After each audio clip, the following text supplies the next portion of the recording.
Bonjour à tout le monde. Aujourd'hui, ce n'est pas vraiment une recette que je souhaite partager avec vous, mais plutôt une petite technique. Une technique pour faire le confit de porc maison. Alors, pour moi-même, c'est une première, car confit de porc, je n'ai jamais fait. Donc, je vais me servir de ce que j'ai pu voir sur Internet et nous allons tester ça ensemble.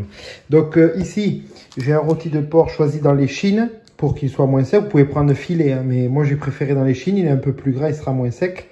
Donc un rôti que j'ai coupé en 4, du gros sel, du poivre et de la graisse de canard. Vous pouvez également utiliser du saindoux de porc, comme c'est au choix.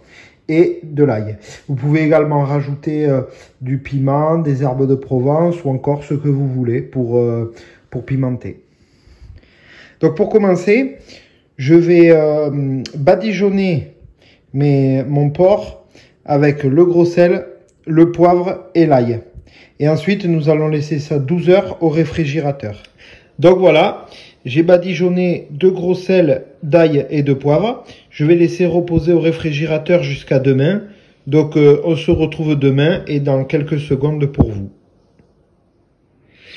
Le lendemain, nous allons nettoyer et rincer nos morceaux de porc afin qu'ils soient bien propres pour enlever l'excédent de sel, de poivre et l'ail. Et ensuite, nous allons mettre en bocaux avec la graisse et après, nous partirons en stérilisation. Nos morceaux de porc bien lavés, bien rincés, je vais les mettre en bocaux avec la graisse et ensuite, nous allons les fermer pour les mettre en stérilisation. Je vous retrouve dès que c'est fait. Donc voilà, une fois vos bocaux remplis, n'hésitez pas à bien essuyer les portées de joint, comme ceci. Voilà. Car s'il y a la moindre impureté là, sur la portée de joint, la stérilisation ne pourra pas se faire correctement. Donc voilà. Ensuite, vous mettez vos capsules. Vous prenez le couvercle. Et vous vissez. Comme ceci. Pas trop fort. Il faut que l'air puisse s'échapper. Voilà.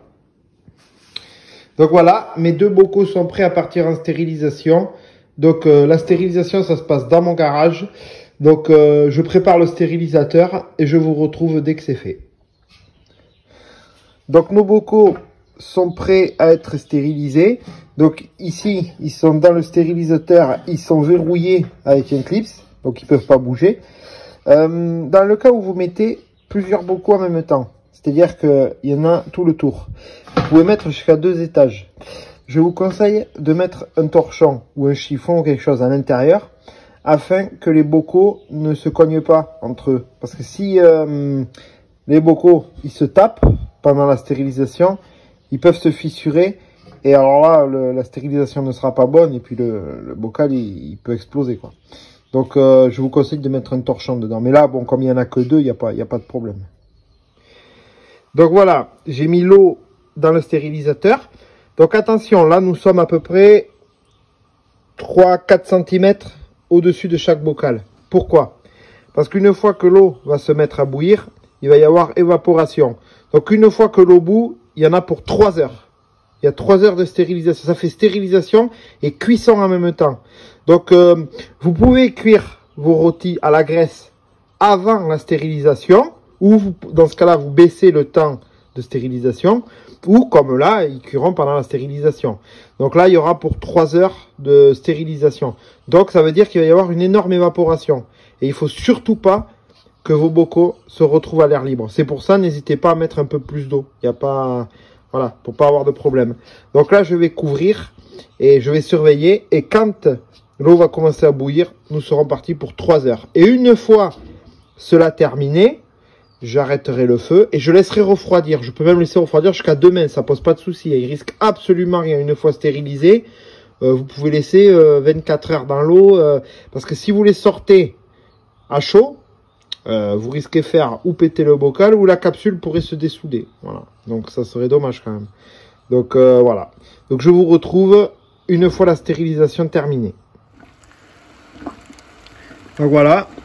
Après 1 heure pour monter en température, puis 3 heures en ébullition, nos confits normalement sont prêts. Donc je vais arrêter le feu, voilà, et on va laisser refroidir tranquillement. Donc là je vais les laisser jusqu'à ce soir, voire même jusqu'à demain. Il n'y a aucun danger à ce que ça reste dans l'eau. Et ensuite nous verrons ce que ça a donné. Et bien voilà, nos bocaux de confit sont prêts. Pour savoir si la stérilisation a pris comme il faut, il suffit de les lever par l'opercule, comme ceci. Voilà. Il suffit de vérifier que le centre de l'opercule est bien enfoncé. Si tel est le cas, c'est qu'il n'y a pas de problème avec la stérilisation. Ces bocaux se conserveront entre 4 et 5 ans à l'abri de la lumière. Pour les personnes qui souhaitent en faire en plus grosse quantité, je vous conseille de les étiqueter avec les dates pour savoir de quoi il s'agit et les dates, parce qu'une fois que la graisse sera figée, on verra plus à l'intérieur, on verra pas très bien, quoi. Donc je vous conseille de mettre les dates et de quoi il s'agit.